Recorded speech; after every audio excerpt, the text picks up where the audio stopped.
everyone, welcome back to another episode of Sophie's Sofa. Today we have a very special guest, probably the strongest, bravest, and kindest girl I've ever yet to meet. She's amazing. Her name is Bianca Maderal. You can also know her as BB.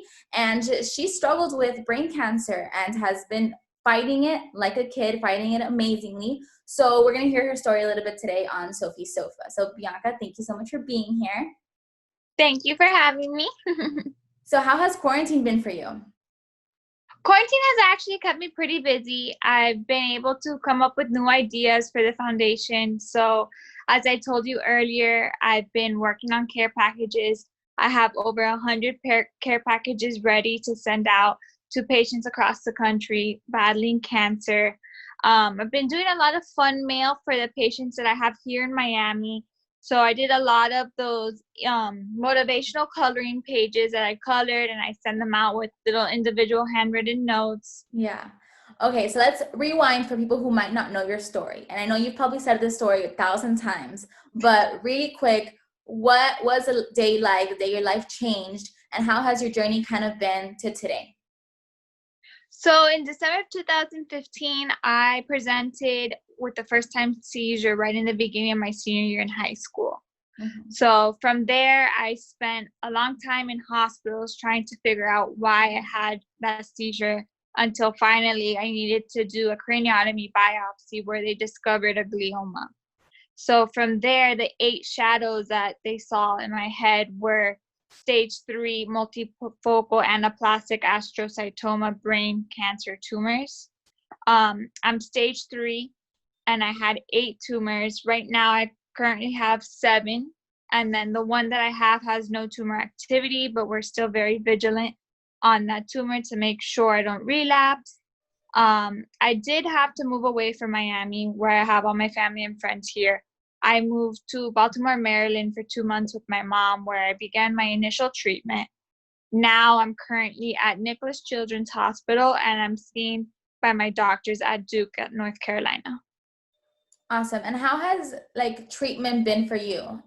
Was it harder than you expected, easier? What kind of gets you through just everything that you've had to put your body through to get through this and fight it? Well, I was very scared because I didn't know how I was going to react. I was on all sorts of medications, all sorts of pills, all sorts of chemotherapies. I took 2 of the strongest chemotherapies you could give a patient. I was taking them at the same time. So I was very nervous. However, coming from being a very athletic background, I grew up being a dancer. So I was part of the dance magnet at Corey Senior High School. So I was very active, so I wasn't too worried with the shock if I lose muscle weight or that. But at the end of the day, I did end up losing 50 pounds of weight. So then from there, it's I was very nauseous. I found myself very nauseous after radiation. And then since I didn't live there, it's I was taking taxis and Ubers. So the crazy driving of the taxis never helped with treatment. I would come back throwing up all over the place. I didn't suffer surprisingly from too many migraines. So most of it was I don't even know how to explain it, but my brain felt all fuzzy in a way because of the post radiation. Right. I felt very fatigued at some points. I spent most of the time in bed, laying down, watching movies and stuff. I couldn't even get up to go walk around. I didn't really have any energy. So it did take a lot for me. I did lose the inside of my hair because of radiation.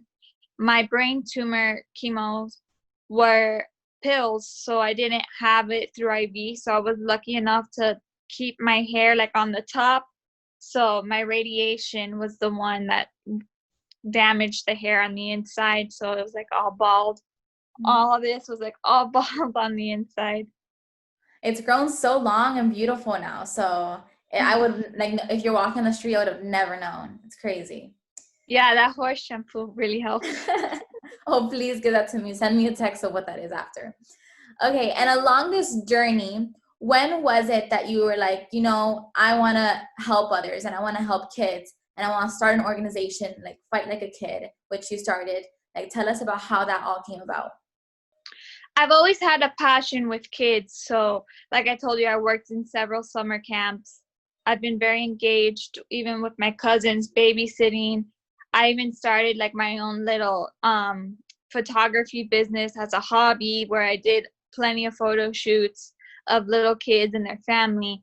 So moving away to Baltimore and being seen under the pediatric oncology unit and seeing newborns and adolescents and young adults all fighting all sorts of cancers, it really opened my eyes. And I actually received a care package when I was up there. And I've always been like the friendly girl at school that would always make the little corny Pinterest holiday goodie bags for all my friends. So when I received that care package, I was like, I want to do something like this. I want to create something to be able to put the smile on the faces of all those children fighting for their lives. The kids need a voice. They don't have enough funding for their treatments. There's only 4 drugs out there specifically for pediatric cancer. So you could only imagine a newborn baby consuming the same toxic chemotherapy that an 80-year-old man is taking. So it takes a big toll on your body. So from there, I was inspired to be the difference for pediatric cancer. I want one day for one of my superheroes to look at me and say, because of you, I didn't give up. I feel that I was assigned this mountain to show them that it can be moved. In my eyes, it's cancer's turn to be afraid. Love it. And that's one of my favorite sayings that you always say. I'm like, it gives me chills. And what are some of the things that you have done with Fight Like a Kid? Like, I know you've had events, you make care packages, like you said, but just name maybe your top 2 best things that you've done with Fight Like a Kid. With Fight Like a Kid, we really look forward to our events that we host at Nicholas Children's Hospital. So for the past 4 years, because this is our 4th anniversary month with Fight Like a Kid, so we host holiday events over at Nicholas Children's Hospital. Last year, we started with our Halloween party, where we do a big costume party with the patients. I bring in some costumes for them to keep, and I do a lot of arts and crafts activities. But my ultimate favorite is our big Christmas toy drive, where all the dance studios in Miami, Florida come together and join Fight Like a Kid and donate brand new used toys. And I collect them and I go ahead and I take them to Nicholas Children's Hospital, and all the patients come with their big stockings as big as they are and they fill up all the toys they want. They come and they have a good time with us. I do arts and crafts with them there as well. I go dressed up as an elf. My brother usually comes as Santa Claus. Yeah. I have volunteers come as little reindeers. So it's a really sweet event for my superheroes that they really get to enjoy. Yeah, and the fact that it's around Christmas time, I think that's what makes it even better, because maybe like the holidays are when cancer patients can struggle a little bit more just because the holidays, things are different. They might be in the hospital. So you bringing that love and that fun to the hospital, they're probably like head over heels, like in love with life. And they're like, this is amazing. So you really do make that difference there. And you see it too. I mean, you see it on the kids' faces that they're really happy about everything. And I'm going to include pictures definitely of all this, because I still have them from when I interviewed you that first time. Definitely. And then I do goodie bags also for every holiday. So I do a themed holiday goodie bag and I go take them to all the patients at the hospital as well. That's amazing. And looking forward, with your goals of life, your goals with Fight Like a Kid, like where do you see yourself in the next couple of years? What are you doing? What do you what do you see yourself as your dream life? So I'm currently applying to Nova's graduate school. My plan for right now is to get a master's degree in developmental disabilities so I can begin working as a child life specialist for the oncology unit.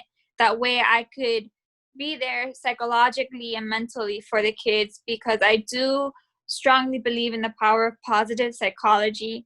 I feel that that's how I was able to get through my battle so gracefully, because I wasn't ever the person to sit and focus on the negative. I've always been very positive with looking forward towards good outcomes.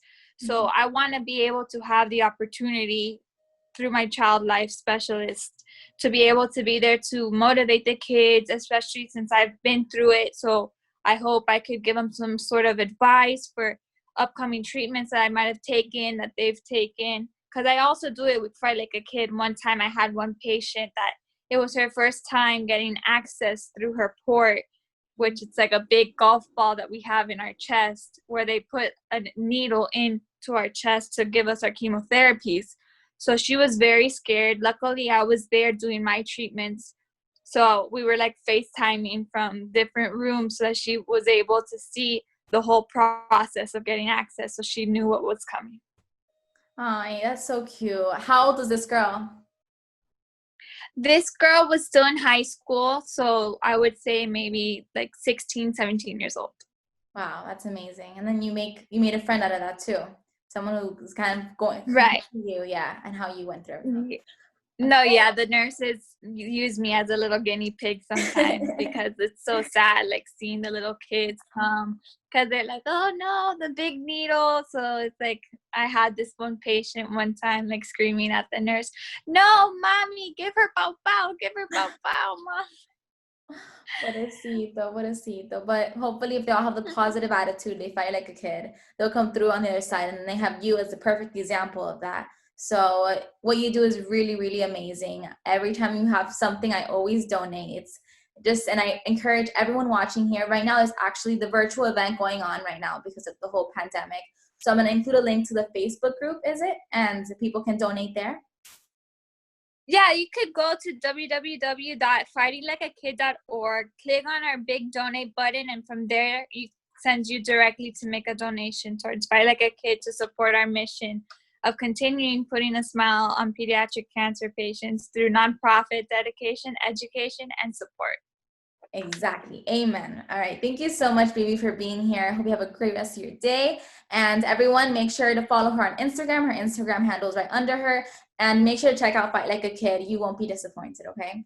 But thank you again. Thank you, baby. Thank you. Bye, guys. See you next time on Sophie Sofa.